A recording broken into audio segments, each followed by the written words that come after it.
জানেন কি, ছাতার আবিষ্কার কোন দেশে হয়েছিল? কত বছর আগেই বা ছাতার ব্যবহার শুরু হয়েছিল? কারা প্রথম ব্যবহার করতে পারতো এই ছাতা? শুরুতে ছাতা কিসের জন্য ব্যবহার করা হতো? আধুনিক ছাতা কিভাবে তৈরি হলো? চলুন আজ আমরা জানবো এ সমস্ত প্রশ্নের উত্তরগুলো। ছাতার প্রথম উৎপত্তি হয়েছিল প্রাচীন চীনে। ইতিহাস থেকে জানা যায় প্রায় 4000-এরও বেশি বছর আগে। প্রথমে কেবল ধনী ও অভিজাত ব্যক্তিরাই ছাতা ব্যবহার করতে পারতেন, কারণ তখনকার ছাতা বানাতে রেশম ব্যবহার করা হতো, যা ছিল অনেক ব্যয়বহুল। শুরুতে এটি ব্যবহার হতো মূলত সূর্যের তাপ থেকে রক্ষা পেতে। পরবর্তীতে প্রাচীন চীনারা কাগজের ছাতায় মোম বা বার্নিশ প্রলেপ দিয়ে বৃষ্টির হাত থেকে রক্ষা পাওয়ার উপায় বের করে। অষ্টাদশ শতকে ইউরোপে ছাতা জনপ্রিয়তা পায়।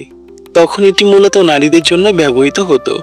পরে ইংল্যান্ডের পর্যটক জোনাস হ্যানওয়ে পুরুষদের মাঝেও ছাতা ব্যবহার জনপ্রিয় করে তোলেন।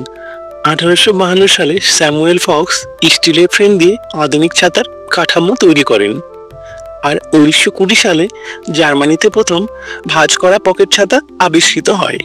আজ ছাতা শুধু রোদ বা বৃষ্টি থেকে রক্ষার উপায় নয়, বরং একটি ফ্যাশন ও স্টাইলেরও প্রতীক হয়ে উঠেছে।